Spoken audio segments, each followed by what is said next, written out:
Hello guys, good morning. Ayan. Umagang-umaga pa. Actually, hindi pa kami nakapagligpit. Pakita ko sa inyo yung mga unan kagahapon. Pero kasi umulan. Pag umuulan, hindi na ako nakakapag-vlog kasi maingay yung ilalim. So, mamaya na kasi hindi pa kami nakapaglinis ng mga higaan. Kakagising lang ni Hagrid Ayan. Ayun na trap. So, ayun, inaantay lang namin si Papa kasi maaga siyang umalis. And, ayun, pakita ko sa inyo. Actually, kulang pa yung unan ko. Bibili pa ako ng uming unan. So, ayan, magliligpit muna kami. Pero si Papa lang kasi nagdadala niyan sa loob ng, yung foam. So, magsasaing muna ako. Pala, yung aming pagkain ngayon is ito. Alam niyo to? Yung corn rice. Corn rice or rice corn. Good morning. Basta siya, corn siya guys. Hindi to yung, yung bigas talaga na So, ayan. Good morning. Say good morning. Good morning. Ayan, good morning daw. So, anyway, yun. Ang aming ngayon is corn na. So, 1 kilo yung binili namin kasi itatry pa lang ni Papa. Actually, na-try na namin kagabi.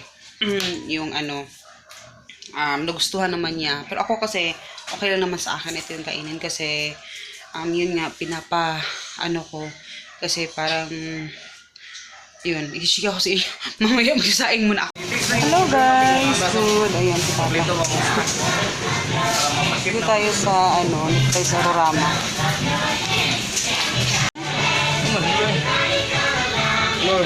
Ay, wala.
Sok-sok.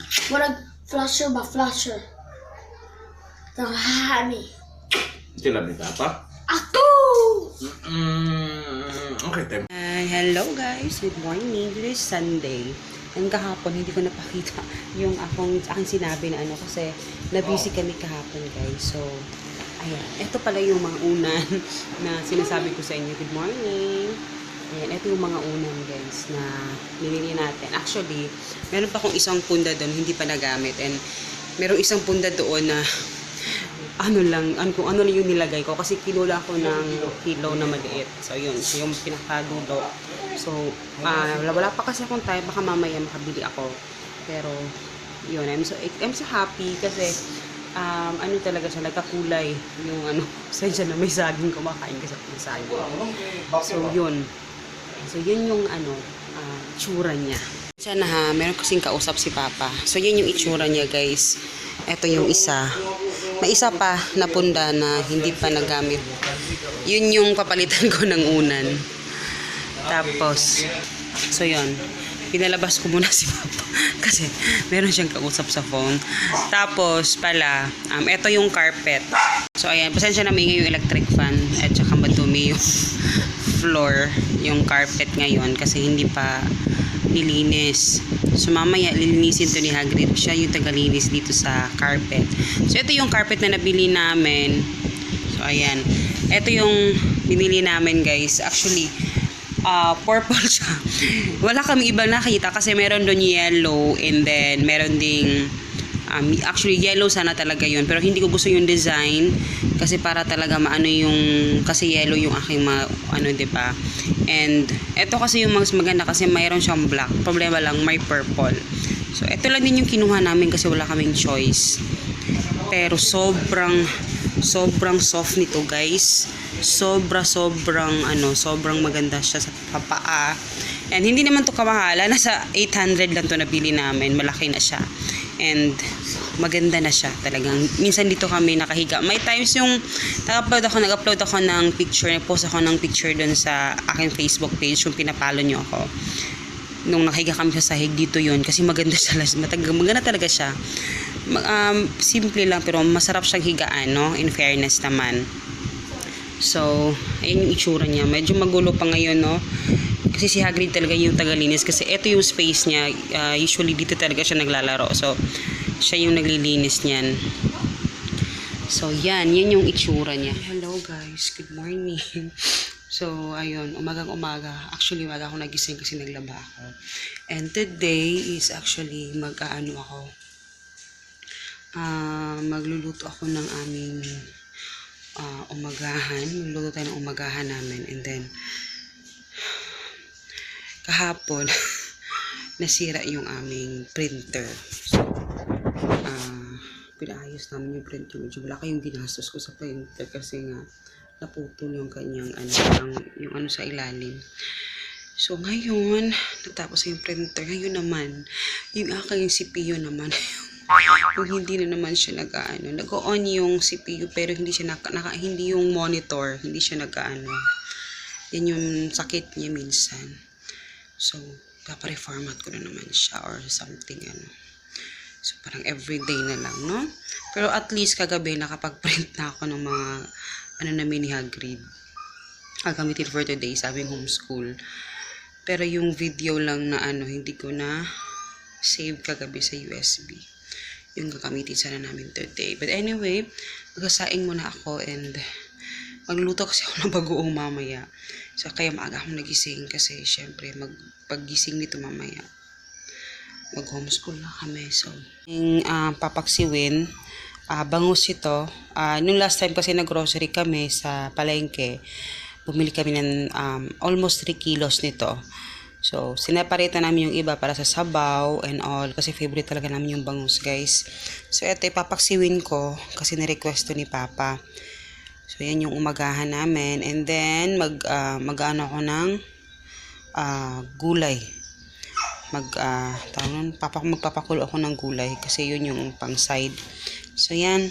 So, naman, ito yung mga labahin namin. So, mga shorts na lang ito kasi sineseparate ko yung shorts at saka yung mga blouses. Ganyan. So, yan. Kasi na-washing ko na yung mga Tapos, ayan si Hagrid. Tulog pa. So, tulog pa siya. In-off ko na yung electric fan kasi sobrang ginaw. Sobrang ginaw, guys. Kaya, in-off ko na lang muna. Ayan, guys. Ito yung aking paksiw. Ayan, as usual, ganyan naman yung ilalagay ko. Pag sa paksiw ko kasi, guys, nilalagay ako ng tawag dito, garlic, maraming garlic. Alam ko yung iba hindi naglalagay, pero ako gusto ko kasi yung lasa ng garlic pag pag nilalagay sa tapos paminta. Nilalagay ko ng paminta, guys, para siya something adobo, parang ganun. So, yan. Tapos, ayan, may luya, onion, ganyan. So, yan yung nilalagay ko. Tapos, suka. So, yung suka, nilalagyan ko ng tubig konti. Mamaya. Kasi gusto nila masabaw. So, ngayon, suka muna yung ilalagay natin. Ayan. Tapos, tatakpan ko. Kasi magtutubig pa yan mamaya eh. So, yan lang. Yan lang yung ko, inilalagay. Yung guys, gulay, pinakuluan ko lang sandali. Tapos, to guys, kamote tops. And ang ginagawa ko, nilalagyan ko to ng suka at toyo. So, ito yung naalala ko kasi dati sa bukid. Ito yung aming, sensya na sa aming ang dumi. Hindi kasi siya matanggal. Kumakain kami ng ganito. Si Papa at saka si Hagrid, hindi kumakain talaga nito. Kasi si Papa at si Hagrid talaga, usually pinapakain ko sa kanila dati nung sa pangit na bahay pa, is yung talaga, it's either kangkong, Chinese kangkong, or spinach. Ngayon, naghanap ako ng kamote tops doon sa ano. So, yun, pinapakain ko sa kanila, pinapatry ko. Kasi sabi ko nga, ngayon kasi medyo, inaano ko si Papa sa gulay. Talagang laging may gulay. No? Kasi ako naman walang problema sa akin. Kasi kahit anong gulay naman kinakain ko talaga. Except sa talong na medyo hilaw. Hindi ko bet yun. Pero so far sa mga gulay na mga greens, kaya mahilig ako sa mga ganyan, mga salad. And yun. Tapos, inaantay, lalagyan ko to ng toyo kasi bibili pa ako sa tindahan. Naubusan ako ng toyo, Diyos ko. So ngayon, yun na.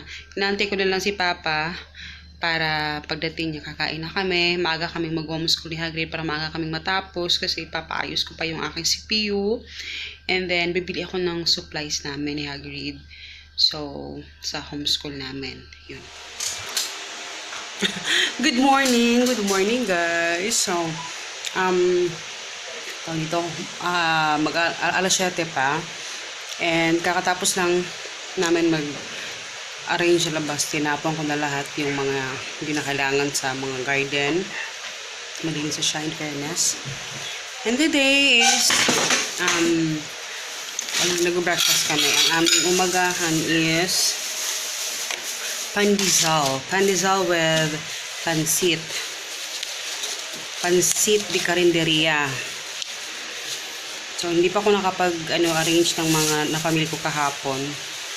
Konti lang naman yung pinamili ko. So, ayan. Ito, pansit with, bami. Pansit with Isang plato, bihon. 20 pesos lang. 20 pesos. And then, pandesal. Ito yung kinainan ko kanina. Tapos, kape. Kape-kape tayo dyan. Ayan, umagahan tayo guys. Si Hagrid tulog pa. Naghihilig. Good morning pa. Morning guys. Kain tayo guys. Medyo pangat yung lighting. Pero ayun, kain tayo. Update ako sa inyo mamaya. Maglampayan ko sa mainit. Hello guys, good morning. So actually mag 7 o'clock na ng umaga. And actually maaga akong nagising kasi nag-answer ako ng mga inquiries. So, sabog-sabog yung bahay namin kasi kagabi. Sobrang busy namin kahapon. Ginabi na kami ng uwi. So, sabog-sabog talaga siya. And, ayun, yung mga vlog ko napuputol siya. Hindi ko siya naipagpapatuloy. Pasensya na guys ha. Kasi nga, tapos pala kahapon kasi nagkapagpavaksin na kami. Finally, just for Lord.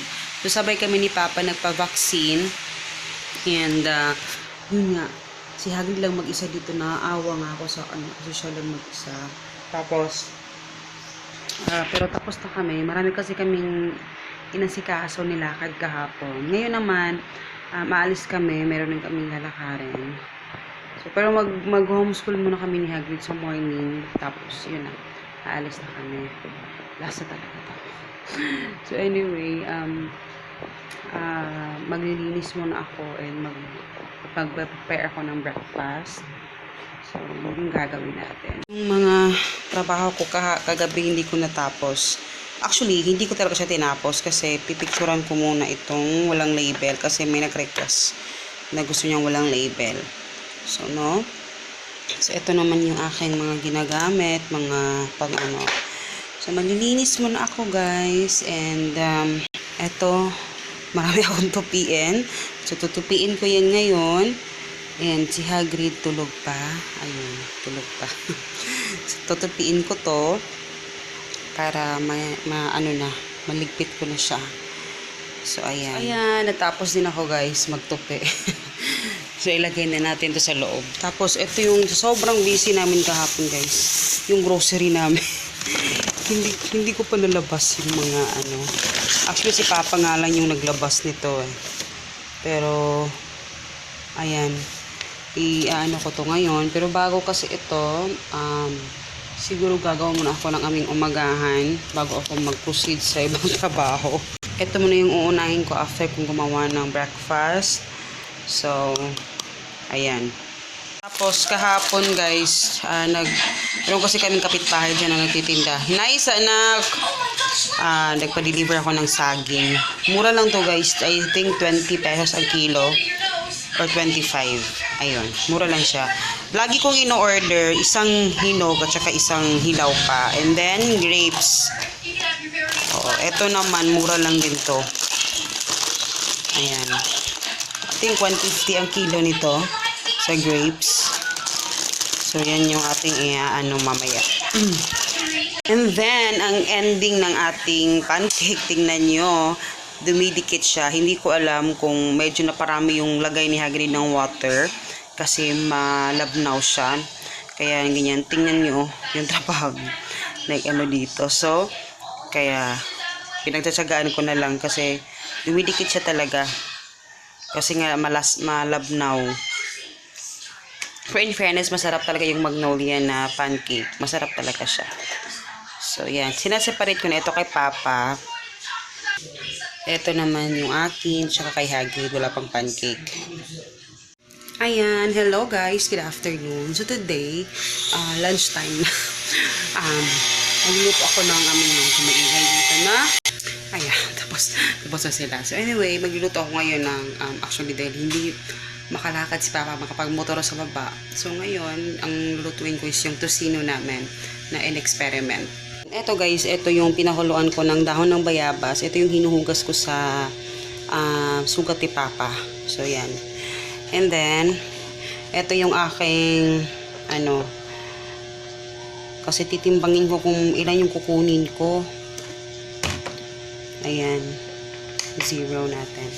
So, ito yung, actually, experiment namin to guys. Ayan siya. Yung tocino. Ayan. Tapos, magkukuha ako ng tocino para matry namin ulit. Ayan. Ilang beses na kaming nag-try na tocino guys. Ito kasi, may fats na. Nung una kasi walang fats. So, titimbangin ko yung aking kukunin. Kasi i-multiply ko yan mamaya kasi para sa costing. No? So, kuha tayo ng mga siguro 300 grams. Okay na ba yun? 300 or ayan 350 no? 350 grams. Ayan, okay na yan. Baka maubos ko. 350 grams yung ating kinuha. Ay, 351 pala. Ito guys, wala tong food coloring. Ano lang talaga siya. Walang food color na nilagay dyan. Parang yung sa aming longganisa, no food coloring talaga. So guys, niluto ko muna sa water. Ito naman, naglagay ako ng oregano para kay Hagrid. Dalagyan ko ng lemon para sa kanyang ubo. Natong ko lang sa kanya. Ayan, hello guys. Good morning. Pasensya na. Lagi napuputol yung vlog ko. And today, gusto kong kasi yung mga clip kasi napuputol siya. Tapos kahapon, hindi ko din siya natapos. Gawa ng umulan kahapon. Malakas yung kaya hindi ako nakapag-vlog sa hapon. And, yun. So, ngayon ko tatapusin. Kasi actually, yung hindi ko naka-update kasi kahapon nung na-disgrasya si Papa. So, yun nga, na-disgrasya siya. Pero, okay naman na siya ngayon. Hinilot siya kahapon. Pumunta dito kahapon yung mama niya. Tapos, hinilot siya. And, medyo okay naman. Ngayon, meron kasi kaming dineliver na isa na morning, kaya hinatid niya. Okay naman na, nakakapag-drive na siya. Medyo sumasakit lang ng konti. Pero mamaya, merong magdi-deliver. So, yung brother-in-law ni Papa, siya yung magdi-deliver. So, yun. So, sinettle namin kanina yung rate niya. Kasi per delivery, kung gano'ng kalayo yung i-deliver niya, yun yung magiging rate. And, yun. Minsan, alam nyo yung, yung mga nangyayari, actually matagal na namin gustong kumuha ng magdi-deliver kasi nga ito yung kinakatakutan kong madisgrasya siya ganyan kasi talagang si Papa parang ano si Papa minsan nagda-drive siya parang alam mo yung basta iba siya mag-drive ng motor alam mo yung marang careless parang mga ganyan parang hindi ko alam basta parang may ganung ano si Papa so yun ngayon merong mag-deliver mamaya 8 tapos masaya naman ako kasi yung pinsan ni Hagrid yung anak niya nung magdi-deliver dito kasi siya so at least may makakasama si Hagrid and mamaya i-prepare ko na yung mga i-deliver kasi nung Friday kasi ay Saturday si Papa na disgrasya so may mga pending kami ng mga orders na hindi nahatid so yun yung ihahatid namin din ngayon kasi alam mo yung minsan kahit patagal na kaming nagpaplano kumuha ng magdi-deliver si Papa ayaw niya pa rin bitawan syempre natatakot siya ganyan kasi syempre may sasahuran naman kami pero alam mo yung part na kasi everyday talaga yung delivery so ngayon lagi kaming ganito napipilitan saka nakakapag-decide pag alam mo yung napipilitan na sa sitwasyon na wala ng choice and parang blessing in disguise na rin kasi pinagdadasal ko rin ito pero yun nga kailangan niya pang maaksidente para talagang alam mo yun pumayag siya so ayun kailangan kasi talaga may magdi-deliver and yun, marami kasi mga plans sa business, no? Yung iba, thank you, B. Yung iba, ano ko yung ibang mga details kasi yung about sa business permit, ganyan. May mga natatanong din sa akin. And, yun. So, yun yung inaasikaso namin ngayon. So, yun. Naglalaba ako, guys, and medyo hindi ako makatulog kanina pa 3:00 nagising ako. Kaya ang ginawa ko, tinapos ko na lang yung trabaho ko. So nagkalat yung aking table kasi nagprint ako ng mga gagamitin namin for homeschooling. Ang dami tapos ayun may mga dinikit na ako doon Yung mga tinapos ko lang yung aking mga dinikit. Asa ka? So ayun, maghihimuta muna ako baka may muta ako, guys. So yun yung update ko and buti na lang hindi na grabe si Papa. So at saka yung Saturday kasi every Saturday yung aming sahod. Kasi gabi pupunta kami doon para magsahod. So hindi na kami nakapagsahod nung Saturday. So yun, walang sahod. Alam ko may malulungkot doon kasi na-delayed yung sahod. So, ngayon kami magsasahod this day. So, pupunta kami doon. Actually, parang ako lang yung pupunta kasi hindi na kahit Papa mamaya mainit na yung kanyang sugat. Mainitan. So, parang ako lang yung bababa. Ang problema ko lang kasi pag hindi kami nagmamotor talaga, ang tagal bago ako makauwi kasi sa sobrang tagal ng pagsakay, alam mo yung traffic. So, pero ganun talaga yung life. So, I'm so happy na meron nang magdi-deliver talaga finally and nagplano na kaming pumasok sa Food Panda at saka sa Grab Food. So, yun yung inaasikaso namin ngayon. Kaya medyo, guys, inaano ko pa kasi na ngayon mas better na hindi siya magdi-deliver kasi may ibang makakapag-focus sa ibang bagay dito. Yun. Marami pang mga plano na kailangan So yun, kaya hindi natatapos-tapos yung ko kasi nga nagproseso kami ng mga papeles ng basta may mga pinoprocess kami. Mag-i-update ko kayo sa mga susunod na vlog. So yun. So medyo mataas yung ilang araw na hindi ko natatapos, napuputo lang siya. So yun, sana tatapusin ko na talaga siya kasi gusto ko nang mag-update sa ibang next topic. So, ayun guys. So, tatapusin ko lang to. Habang naglalaba ako, mga shorts na lang yun. Natapos ko lang yung papiprint ng mga namin. Mga kailangan namin for this week na topic. So, nagpaprint ako. And, yun. So, ito, tinatapos ko lang din ito. Yung aming, dyan ko na lang siya dinikit. Actually, may mga white tape yan. Yung list of opposites. Yun, may mga tape yan na pwedeng mabilis matanggal. And then, yun. Hindi pa ako tapos. Meron pa akong mga kailangan visual talaga. Kailangan nakikita ko. Kasi minsan nakakalimutan ko. Pag nakakalimutan ko siya pag nakatago siya. So, kailangan nakikita ko kung ano yung mga schedule, ganyan. Kasi nakakalimutan ko talaga siya. Papansin nyo, medyo umitim ako. Kasi, alam yung halos araw-araw umaalis kami. Tapos nagmamotor lang kami, 'di ba? So, naubos ako kasi yung aking sunblock. Kaya, ayun, medyo umitim yung aking ngayon. Pero okay lang, carry lang. So, yun guys. I hope you guys enjoy. And tatapusin ko lang yung aking trabaho. And, yun. Mag-update ako mamaya sa next video na naman ito. Kasi meron akong gustong i-update din sa inyo. Kasi para naman mayroon din kayong mapulot dun sa aking mga sa inyo, 'di ba? So, ayun. So, eto ay mga videos ko. Pasensya na guys sa mga videos ko po sa business. Kasi, daily vlog, 'di ba? Pang vlog kasi ito. So, parang yung mga ginagawa ko, yun din yung ma-update ko sa inyo. Hi, good morning. Ayan. Ayun. Kasi every morning gusto niya kami. Maglalablab. So, ayun. So, sige mo next video, guys. Bye!